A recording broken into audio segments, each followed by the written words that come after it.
People are angry. They want answers. They want to know when they will have their power restored. We're talking about people who had fridges full of food that they had to throw away. People who have to drive miles and miles just to get their hands on a hot meal that might be the only meal that they get in a given day. And yes, we did just hear from NIPSCO after days of pressing them for answers. They did say that in Gary, Indiana, at least, they're anticipating power to be restored by Tuesday, August 25th. That will be weeks after the storm hit northwest Indiana. And as for here in Hammond, there's still no ETA on when people can expect to have their power back. They're losing food. Homes are getting warmer. They're worried about loved ones and had to make hard choices to get through the day. This isn't just an inconvenience, it's a real burden.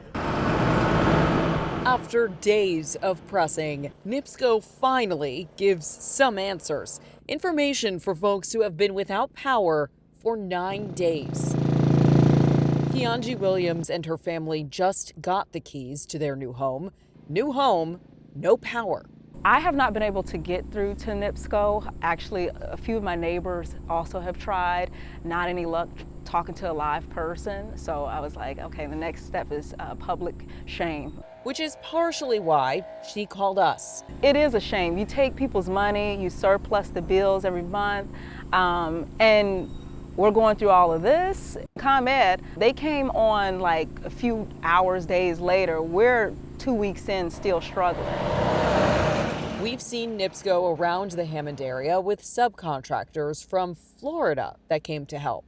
One NIPSCO employee told us off camera that they feel they could use more manpower on the heels of losing employees following this year's lockout and labor dispute.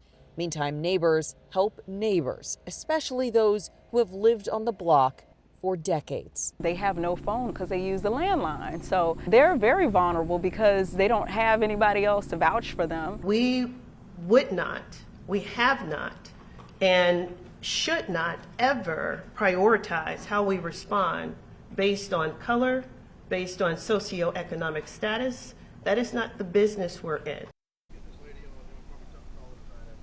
Back here in Hammond, at least on this block, moments before our live shot began, finally a crew arrived on scene here to help restore power. This is one of the crews that came in from Florida to help assist NIPSCO in getting people's power back across northwest Indiana. We've seen them around Hammond today and now here on this block. Hopefully some good news for at least some of the folks that have been dealing with this now for 9 days. We're in Hammond, Indiana. Sabrina Franza, CBS News, Chicago. These NIPSCO contractors have been in this location since 10 o'clock this morning, which shows you how time-consuming this process can be. NIPSCO acknowledging it will take more time still. Their latest estimate means full restoration will not happen until more than 2 weeks after some people first lost power. This block in Gary's Etna neighborhood is one of the hardest hit areas. Now silent except for the hum of one generator. Honestly, we weren't prepared. We had to figure all this out while we already didn't have power. Hedrick purchased a second generator for $600 after the storms hit. His cousin keeping an eye on NIPSCO's restoration timeline, but when they look at the list of locations, one thing has stood out. Nowhere on the list. It just says undetermined for Gary, but everywhere else has a list with a date and time when they'll have power.